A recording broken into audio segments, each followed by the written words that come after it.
સ્ત્રીઓનું યુગ પૂરું થયું, અધર્મનો નાશ થયો. પણ શું તમે જાણો છો કે જ્યારે શ્રી કૃષ્ણે પૃથ્વી છોડીને પોતાનું અવતાર પૂર્ણ કર્યું તો માત્ર એ એક જીવ નથી ગયેલો, એ તો એક આખું યુગ ખતમ થઈ ગયું હતું. મહાભારતના યુદ્ધ પછી શ્રી કૃષ્ણ દ્વારકામાં શાંતિથી જીવન જીવી રહ્યા હતા. પરંતુ એક દિવસ જ્યારે તેમણે જોયું કે યાદવોમાં અભિમાન, દંભ અને ગુસ્સો વધતો ગયો છે, ત્યારે તેમણે જાણ્યું કે હવે આ યાદવ વંશનો પૃથ્વી પરથી અંત જરૂરી છે. એક દિવસ તેઓ એકલા જંગલમાં નિવૃત્ત થઈને આરામ કરી રહ્યા હતા.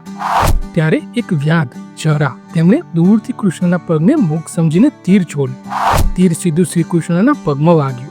જ્યારે જરા નજીક આવ્યો ત્યારે તેણે ઓળખ્યું કે એ તો સ્વયં ભગવાન શ્રી કૃષ્ણ છે. તેમણે હળવી સ્મિત સાથે કહ્યું, જરા તું દુઃખી નહોતા. આ મારો અંત ત્યારે લખાયો હતો જ્યારે હું પૃથ્વી પર અવતર્યો હતો. શ્રી કૃષ્ણના અવસાન પછી ભગવાન બલરામ પણ યોગ માર્ગે જતા રહ્યા. બંનેના વિયોગથી દ્વારકા શૂન્ય બની ગઈ અને ધીરે ધીરે સમુદ્રે પોતાનું કામ શરૂ કર્યું.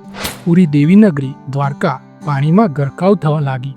ભવનો, મહેલો, મંદિર બધું પરવારમાં સમુદ્રમાં વિલીન થતું રહ્યું. આજે પણ કહેવાય છે કે દ્વારકાના અવશેષો દરિયામાં છુપાયેલા છે અને વિજ્ઞાન પણ એને સમર્થન આપે છે. અર્જુને શ્રી કૃષ્ણના અવસાનના સમાચાર મળ્યા અને જ્યારે તેઓ બચેલા યાદવોને લઈને પાછા ફર્યા ત્યારે રસ્તામાં તેમને પોતાનું તપ અને શારીરિક શક્તિ ખોવાઈ ગઈ હોવાની અનુભૂતિ થઈ. તેમણે સમજી લીધું કે હવે યુગ બદલાઈ ચૂક્યો છે. હસ્તિનાપુર પર પોતાનું ધર્મરાજ્ય નાપાયું લાગ્યું અને પછી પાંડવો જેમ કે યુધિષ્ઠિર, ભીમ, અર્જુન, નકુલ અને સહદેવ દ્રૌપદી સાથે હસ્તિનાપુર છોડી દેવાલય તરફ મહાપ્રસ્થાન યાત્રા પર નીકળ્યા. એક એક કરી યાત્રા દરમિયાન ભાઈઓ અને દ્રૌપદી દેવીલોક પામ્યા. અંતે માત્ર યુધિષ્ઠિર પોતાના કર્મ દ્વારે સ્વર્ગ પ્રવેશ પામ્યા. શ્રી કૃષ્ણનો અવતાર અંત એ માત્ર પાત્રના મૃત્યુથી વધુ છે. એ છે ધર્મયુગના સમાપનનું ચિહ્ન અને એ દિવસથી શરૂ થયો કલયુગ. આજે પણ લોકો કહે છે કે શ્રી કૃષ્ણનો શાપ યથાવત છે અને કલયુગના અંતે તેઓ ફરી દ્વાપર જેવી સંભાળ લેવા માટે અવતરશે, કલ્કી અવતાર તરીકે. શું તમને લાગ્યું કે શ્રી કૃષ્ણનો અંત એક યથાર્થ કહેવતો છે કે હવે પણ રહસ્ય છુપાયેલું છે?